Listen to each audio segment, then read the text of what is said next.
بسم اللہ الرحمن الرحیم۔ عزیز دوستو ساتھیوں، ہمارے اس معاشرے کے اندر ایک لفظ ایسا ہے جس کو تاریخ کے نام سے موسوم کیا جاتا ہے، تاریخ کے نام سے جانا جاتا ہے۔ آج کی اس ویڈیو میں ہم یہ جانیں گے کہ تاریخ کی حقیقت کیا ہے، تاریخ کا ہمارے اس معاشرے میں اہم کردار کیا ہے اور ہمارے لیے تاریخ کیوں ضروری ہے۔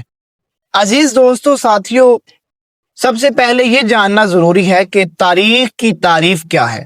علماء نے اس کی تعریف کرتے ہوئے بتایا کہ تاریخ ماضی کے گزرے ہوئے واقعات کو کہتے ہیں۔ اب تاریخ کی ابتدا کب ہوئی، تاریخ کا آغاز کب ہوا، یہ جاننا ضروری ہے۔ تاریخ کا آغاز تو تب ہو چکا تھا جب اللہ رب العالمین نے آدم علیہ السلام کو پیدا فرمایا۔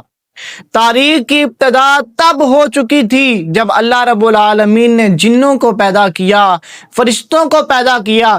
تاریخ کی ابتدا تب ہو چکی تھی جب آدم علیہ السلام دنیا میں تشریف لے کر آئے۔ تاریخ کی ابتدا تب ہو چکی تھی جب اللہ رب العالمین نے مختلف انبیاء کرام کو مختلف قبائل کی طرف، مختلف لوگوں کی طرف، قوموں کی طرف، لوگوں کی ہدایت کے لیے، رہنمائی کے لیے اپنے انبیاء کو، رسولوں کو اللہ رب العالمین نے بھیجا۔ لیکن اسلامی تاریخ کی ابتدا تب ہوئی جب آقا کریم علیہ السلام دنیا میں تشریف لے کر آئے۔ صحابہ کرام نے بھی تاریخ بن کر بتایا اور حضور صلی اللہ تعالی علیہ وآلہ وسلم کے قرب رکھنے والے ساتھیوں نے بتایا کہ تاریخ کیا ہے۔ انہوں نے بھی اسلام کی حفاظت کر کے بتایا۔ تاریخ اسلام کی حفاظت کو کہتے ہیں، تاریخ عزت کی، مال جان کی حفاظت کو کہتے ہیں، تاریخ حضور صلی اللہ علیہ وآلہ وسلم کی ذات پر مر مٹنے کو کہتے ہیں۔ اور تاریخ ہمیں یہ درس دیتی ہے کہ جو ماضی میں ہم نے غلطیاں کی، آئندہ ان غلطیوں سے بچا جائے۔ تاریخ ہمیں اپنے موجودہ حال کے مطابق زندگی گزارنے کا طریقہ بتاتی ہے۔ تاریخ ایسی چیز ہے جو ہمارے مستقبل کو روشن کرتی ہے۔ اللہ رب العالمین نے خود قرآن پاک میں ارشاد فرمایا، فَقْصُصِ الْقَصَصَ لَعَلَّهُمْ يَتَفَكَّرُونَ، فرمایا کہ آپ واقعات کو بیان کریں تاکہ لوگ اس پر غور و فکر کریں۔ یہ قرآن پاک سارا تاریخ ہے۔ حضور صلی اللہ علیہ وآلہ وسلم کی مکی زندگی کو دیکھا جائے وہ بھی تاریخ، مدنی زندگی کو دیکھا جائے وہ بھی تاریخ، حضور ہجرت کر کر گئے وہ بھی تاریخ، حضور صلی اللہ علیہ وآلہ وسلم کی مبارک زندگی یہ بھی تاریخ، حضور صلی اللہ علیہ وآلہ وسلم کا اٹھنا بیٹھنا، حضور کا کھانا پینا، سونا جاگنا، سب تاریخ ہی تو ہے۔ حضور صلی اللہ علیہ وآلہ وسلم کے صحابہ کرام کا حضور کی صحبت میں رہنا یہ بھی تاریخ، حضور صلی اللہ علیہ وآلہ وسلم کا درس و بیان سننا یہ بھی تاریخ، حضور صلی اللہ علیہ وآلہ وسلم کی مبارک زندگی میں جو واقعات پیش آئے، جو ہمیں درس و بیان دیے گئے، یہ سب تاریخ ہی تو ہیں۔ اب صحابہ کرام علیہم الرضوان نے کیسے تاریخ کو قائم کیا؟ حضور صلی اللہ علیہ وآلہ وسلم کے جانشین حضرت ابوبکر صدیق رضی اللہ تعالیٰ عنہ نے حضور کی تصدیق کر کے بتایا کہ یہ بھی تاریخ ہے۔ عمر فاروق رضی اللہ تعالیٰ عنہ نے عدل کو، انصاف کو قائم کر کے بتایا، یہ بھی تاریخ ہے۔ عثمان غنی رضی اللہ تعالیٰ عنہ نے قرآن پاک کو ایک کتاب کی صورت میں جمع کر کے بتایا کہ سارا قرآن تاریخ ہے۔ حضور صلی اللہ علیہ وآلہ وسلم کے چوتھے خلیفہ حضرت علی المرتضیٰ شیر خدا کرم اللہ وجہہ الکریم نے شجاعت و بہادری کا مظاہرہ کر کے بتایا، یہ بھی تاریخ ہے۔ خالد بن ولید رضی اللہ تعالیٰ عنہ نے تلوار کو نیام سے نکال کر بتایا، یہ بھی تاریخ ہے۔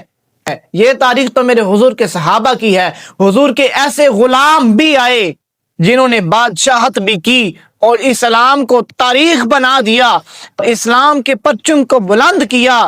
میرے حضور صلی اللہ تعالی علیہ وآلہ وسلم کی مبارک ذات پر اپنی جان کو قربان کرنے والے شہزادے آئے جنہوں نے بادشاہت بھی کی، اسلام کی حفاظت بھی کی اور تاریخ کو بھی قائم کیا۔ ان میں سے میں سب سے پہلے جن کا نام لینا چاہوں گا وہ ہے صلاح الدین ایوبی۔ آپ نے بھی تلوار کو نیام سے نکال کر بتایا، بیت المقدس کی حفاظت کرنا بھی تاریخ ہے۔ اگر تم نے تاریخ بننا ہے تو بیت المقدس کی حفاظت کرو۔ ٹیپو سلطان نے بھی تلوار کو نیام سے نکال کر بتایا کہ میں تاریخ بن جاؤں گا۔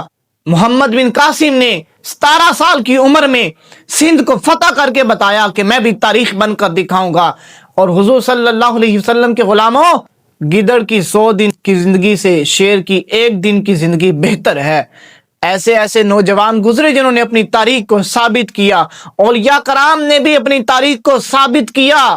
امام اعظم ابو حنیفہ رحمۃ اللہ تعالی علیہ، امام شافعی، امام احمد بن حنبل، امام مالک رحمۃ اللہ تعالی علیہ، سب نے اپنی زندگی کو تاریخ بن کر دکھایا۔ اب ہماری باری ہے کہ ہم بھی تاریخ بن جائیں۔ آخر ہم کب تاریخ بنیں گے؟ غزہ کے مسلمانوں پر حملے کیے جا رہے ہیں، ان پر ظلم و ستم کیا جا رہا ہے، ہم نے خاموشی کو اختیار کر لیا ہے۔ حالانکہ ہمیں بھی چاہیے کہ ہم اپنے مسلمان بھائیوں کا ساتھ دیں۔ مسلمانوں اٹھو، اب اٹھنے کا وقت ہے۔ آخر ہم کب تاریخ بن کر دکھائیں گے؟ ہم کب محمد بن قاسم بنیں گے؟ کب صلاح الدین ایوبی بنیں گے؟ کب حضور صلی اللہ تعالی علیہ وآلہ وسلم کے جانشینوں میں شامل ہوں گے؟ کب حضور کے سچے غلاموں میں شامل ہوں گے؟ بیت المقدس کی حفاظت کرنا اب ہماری ذمہ داری ہے۔ اپنے مسلمان بھائیوں کے خون کو ضائع نہ ہونے دیں۔ اب اٹھیں، آخر اب اٹھنے کا وقت ہے۔ اگر اب نہیں اٹھیں گے تو کل قیامت کے دن حضور نے پوچھا کہ تم نے میرے لیے کیا کیا ہے، تب ہم کیا جواب دیں گے؟ حضور کی بارگاہ میں ہم کیسے پیش ہوں گے؟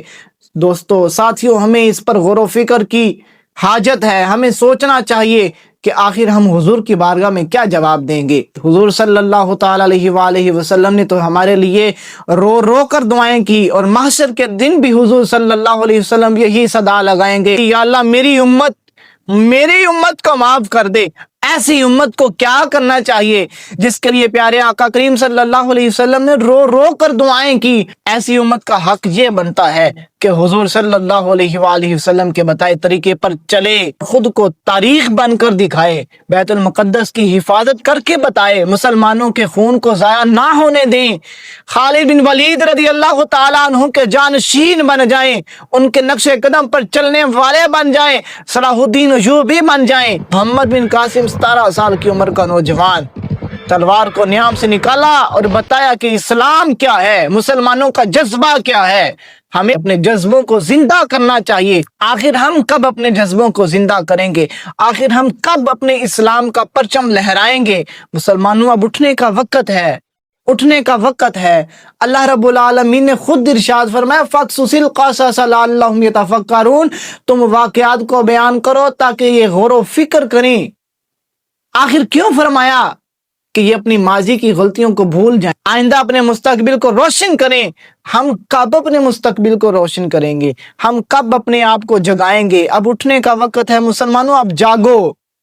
اگر آپ بھی نہ جاگے تو کفار ہم پر فتح یاب ہوں گے۔